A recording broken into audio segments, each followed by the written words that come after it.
500 dias de Bolsonaro.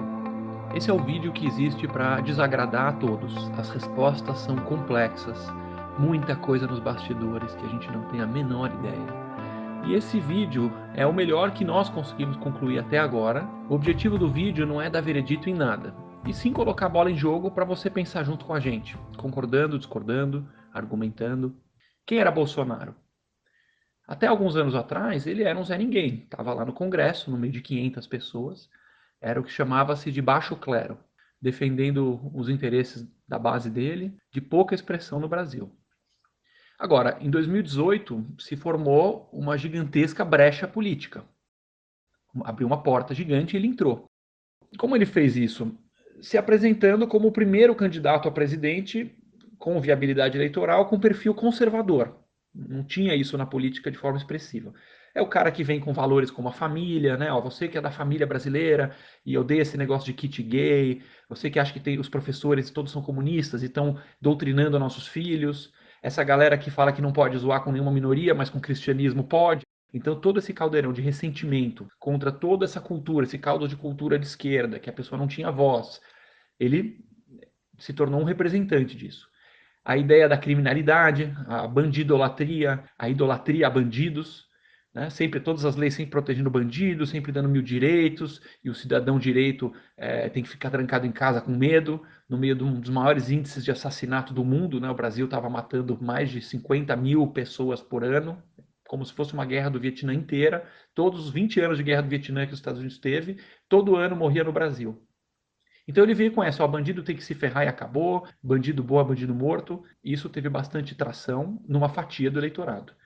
Porque até então o cardápio da democracia brasileira só oferecia uma falsa dicotomia entre PT e PSDB, como se essas fossem as opções. E na verdade é uma escolha entre blocos muito próximos. Uma esquerda um pouco mais raiz, a outra um pouco mais moderada, mas ambas baseadas essencialmente na social-democracia, que de um lado agradava os mais pobres com programas sociais, né? Vamos dar vale isso, vale aquilo, bolsa isso, ok? E do outro lado, agradava alguns grandes empresários amiguinhos do poder, com dinheiro barato, subsidiado pelo povo, perdão de dívidas fiscais e licitações fraudulentas em que todo mundo ganhava muita grana. Tudo isso funcionava como um sistema corrupto do famoso presidencialismo de coalizão, que significa que você elege o cara, aí tem um congresso totalmente centrão, fisiológico, corrupto, e para você governar, você precisa comprar esse congresso. Seja com malas de dinheiro, como no mensalão, você vai lá e manda seu assessor levar uma mala cheia de dólares para o sujeito votar com você, conforme o governo quer, ou loteando o governo, como se fosse um gado de corte, né? Você chega para um partido e fala, aí PP, tá aqui o A100, aí PMDB, tá aqui a picanha, e pro outro você dá o filé mignon. Você trata o governo como se fosse uma vaca que vai ser fatiada lá para a galera faminta do centrão, os ministérios, as estatais, e aí elas vão sendo saqueadas, vão sendo roubadas sistematicamente para alimentar máquinas de propaganda partidária, reeleição, para a galera também poder viver no bem bom, como por exemplo o Petrolão, que junto com o escândalo que teve na ex-União Soviética, foi o maior escândalo de corrupção da história humana.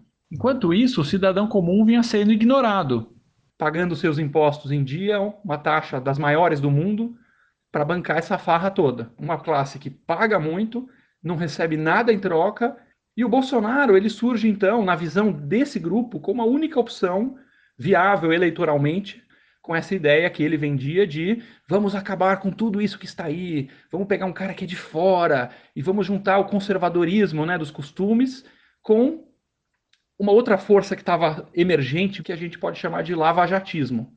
O lavajatismo foi uma luz na visão de todo esse mundo de gente aí sem bandeira, sem representação, de esperança de ver uma política um pouco mais limpa. Ela começou a ver na Lava Jato políticos graúdos sendo presos.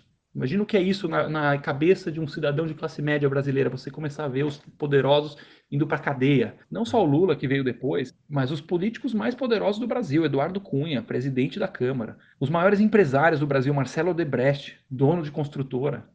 José Dirceu, um dos líderes do PT, começou a ir altos funcionários públicos, presidente de estatal, diretor de estatal, quer dizer, os graúdos, aquela galera do crime do colarinho branco, que ao longo de séculos dizia-se que nunca vai para a cadeia no Brasil, a Lava Jato começou a colocar essas pessoas na cadeia, e claro, o grande símbolo da Lava Jato foi o juiz Sérgio Moro.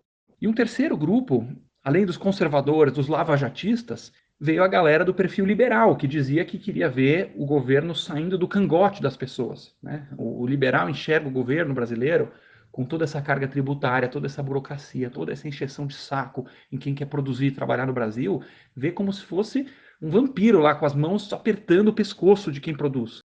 Essas três forças juntas viram naquele momento o Bolsonaro como sendo a opção mais viável para mudar tudo isso que está aí. E para chegar lá, o Bolsonaro realmente fez uma coisa incrível. Ele desbancou estruturas partidárias milionárias, campanhas que eram feitas com 10, 20, 30, 50 milhões de reais, e usando o poder das redes sociais e de uma legião de pessoas que acreditavam nisso, espalhando uma mensagem que os adversários foram ignorando, foram ironizando. Um atrás do outro, os grandes pensadores, os grandes cientistas políticos falavam, não, Bolsonaro é só fogo de palha, ele vai sumir rapidinho. Então, em um ambiente muito polarizado, em que o antipetismo estava no seu grau máximo, Bolsonaro se colocou, através do seu discurso, através daquele jeitão dele, franco, de falar o que pensa e falar um monte de bobagem, ele foi visto como uma opção muito mais atraente e competitiva do que os moderados. Álvaro Dias, Meirelles, João Amoedo, o próprio Alckmin, que muita gente via como mais do mesmo. E foi notável a total desconexão com a realidade dessa imprensa e seus especialistas. Eles não identificaram o que estava acontecendo. Cada um na sua bolha, falando com seus pares do absurdo que era o fenômeno Bolsonaro, eles não entenderam o que significava o Bolsonaro, que era uma reação de ódio e raiva do cidadão comum contra um sistema que estava estuprando todo mundo dia e noite. Apesar disso, claro, o Bolsonaro sempre foi um candidato polêmico com alta rejeição. Inclusive, diz muito sobre o nosso sistema político que os dois candidatos a presidente mais rejeitados do Brasil eram Haddad e Bolsonaro. E quem nós levamos para o segundo turno? Haddad e Bolsonaro. É um símbolo e um sintoma da polarização e do grau de rancor que tem na nossa política. É uma política que não consegue construir centros, que não consegue congregar, e sim vai para o embate e para o ataque o tempo inteiro. E no segundo turno, como em qualquer país do mundo, o segundo turno é uma competição de quem é menos odiado, é um concurso de beleza ao contrário. Quem é menos rejeitado leva, e Bolsonaro competindo com o petismo, não contra Haddad, não é Haddad que estava lá sendo julgado no segundo turno, era o petismo. E Bolsonaro ganhou, como a gente sabe. Bolsonaro é qualificado para o cargo, ele é preparado, ele poderia estar nessa cadeira, independentemente de ser de direita, de esquerda, de ser liberal, fascista, o que quer que seja, ele poderia estar nessa cadeira? Não. Isso é auto-evidente. É tipo, se a gente fosse pegar um exemplo, imagina que tem um Boeing voando e tem um piloto que estava sempre roubando até o combustível do avião, estava botando em risco a vida de todo mundo. Estava claro que era uma questão de tempo até o Boeing se espatifar no chão. Os passageiros, num dia de saco cheio, se juntam e jogam o piloto pela janela. E não tem comando.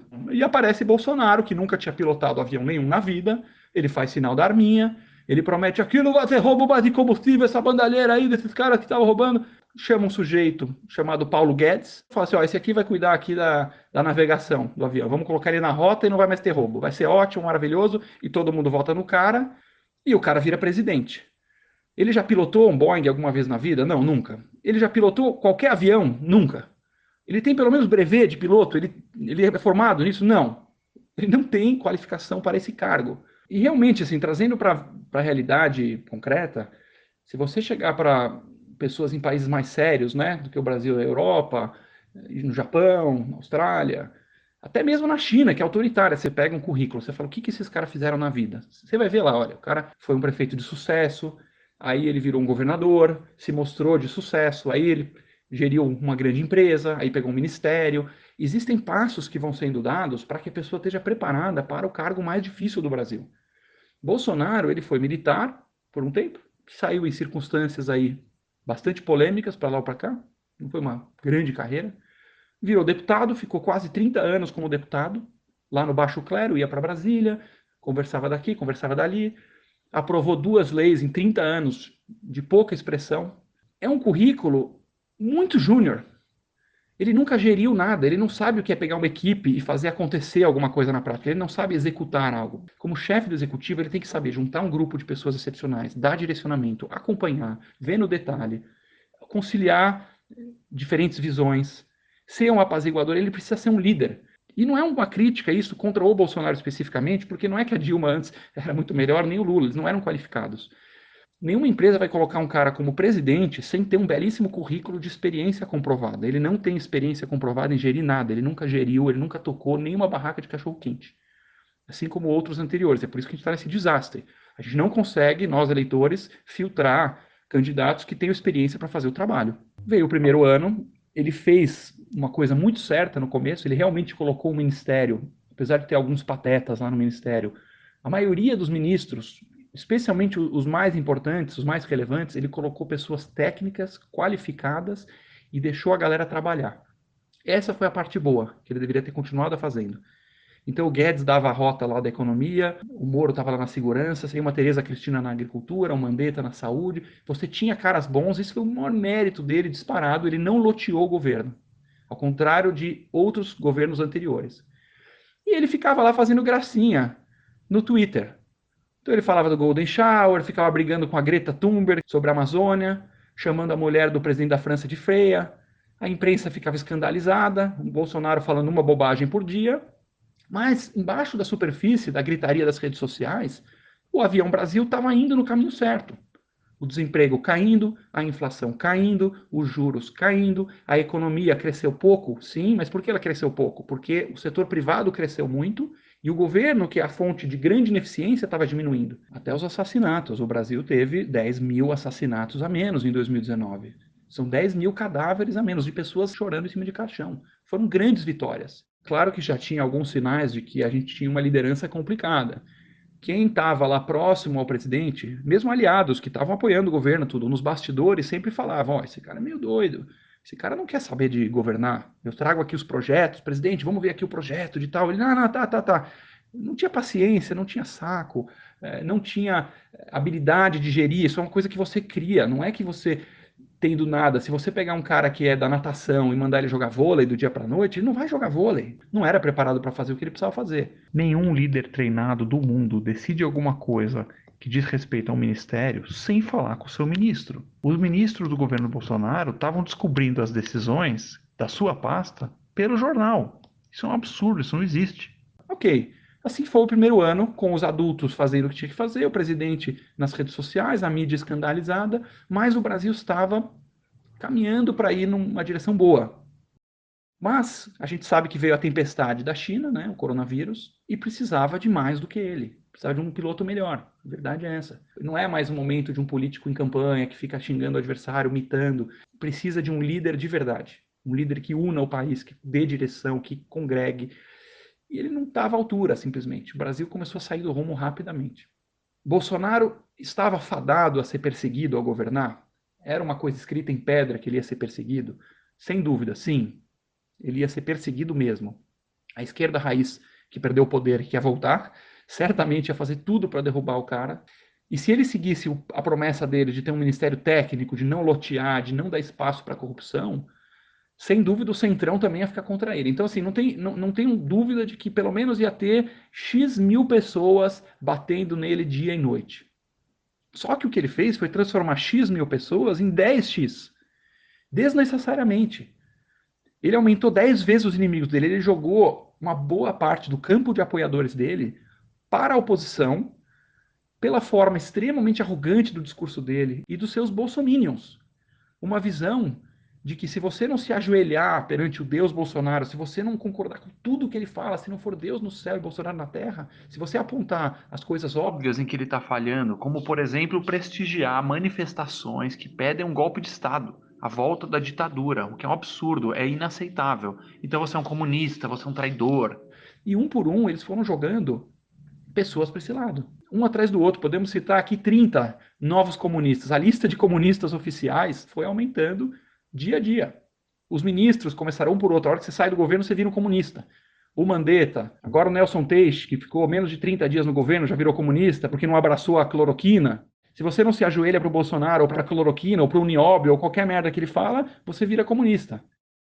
E o Moro a peça mais importante que saiu até agora do governo, porque ele é o grande ícone do lavajatismo. O Moro é um divisor de águas. Você racha a base do Bolsonaro. A galera que era lavajatismo já começa a pensar duas vezes. Poxa, mas o Moro é o grande ícone do combate à corrupção. Se o Moro sai acusando o governo de estar cobertando os filhos do presidente, de estar interferindo na Polícia Federal, de estar não se mexendo contra a corrupção, então é sinal de que esse governo já não merece minha confiança. E claro que Moro, sim, foi bastante oportunista nesse episódio, né? Ele sabia exatamente o que ele estava fazendo com aquela coletiva de imprensa da saída, que ele saiu de forma ainda acusando o chefe, né? Se você quer sair de um governo, você fala, olha, eu estou com divergências aqui de visão, do que eu penso para a área, então eu vou sair, mas desejo boa sorte para o governo. Sim, você sai com elegância. Ele saiu atirando, ele saiu colocando a merda no ventilador, sabendo que isso ia realmente balançar o governo e piorar a situação do país. As provas vão dizer, ao longo do tempo, se ele tinha razão ou não.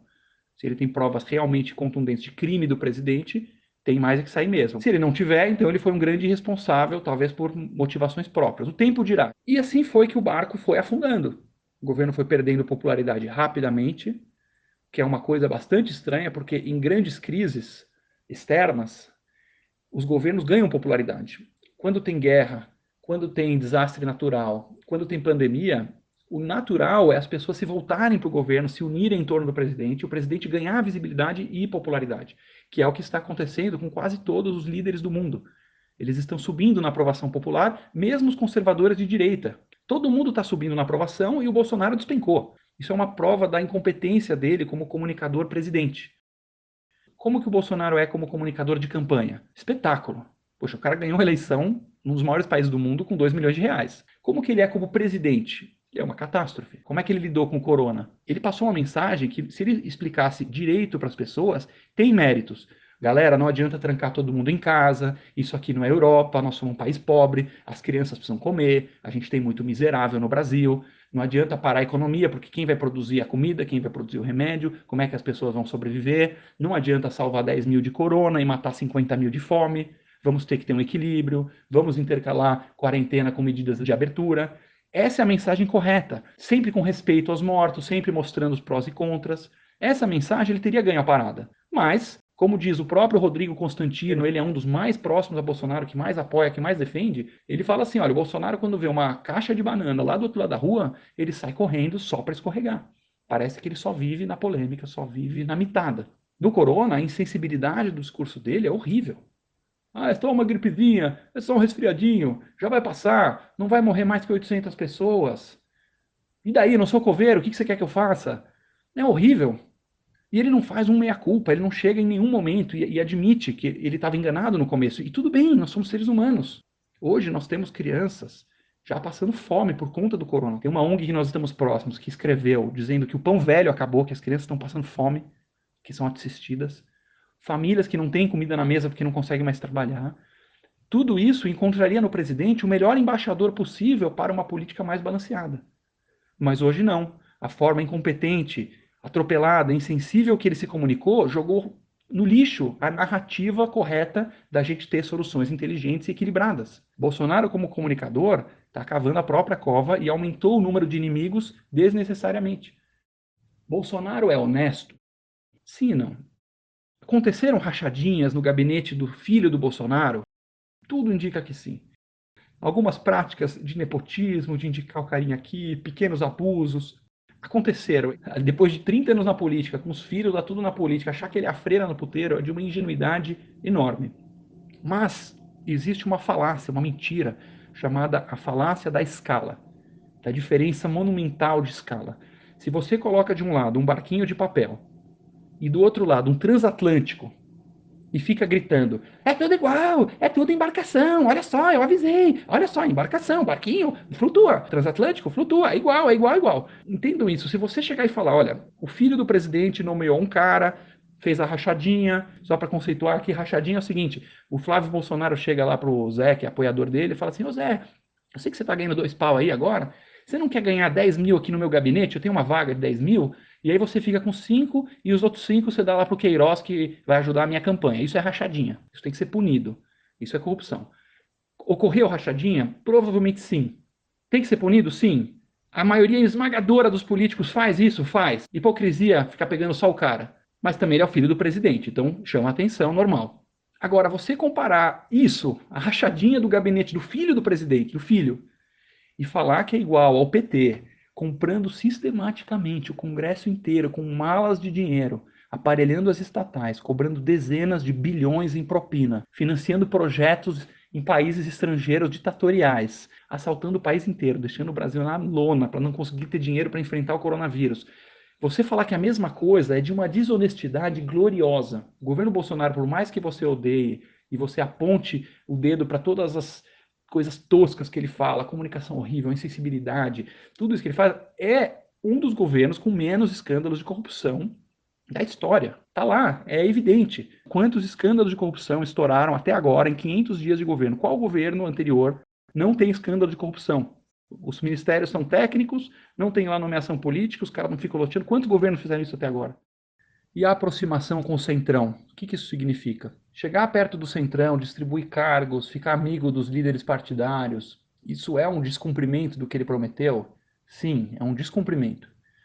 O governo foi eleito com a promessa de fazer um ministério técnico, independente, de não lotear mais o governo. Esse foi um dos grandes centros da política Bolsonaro.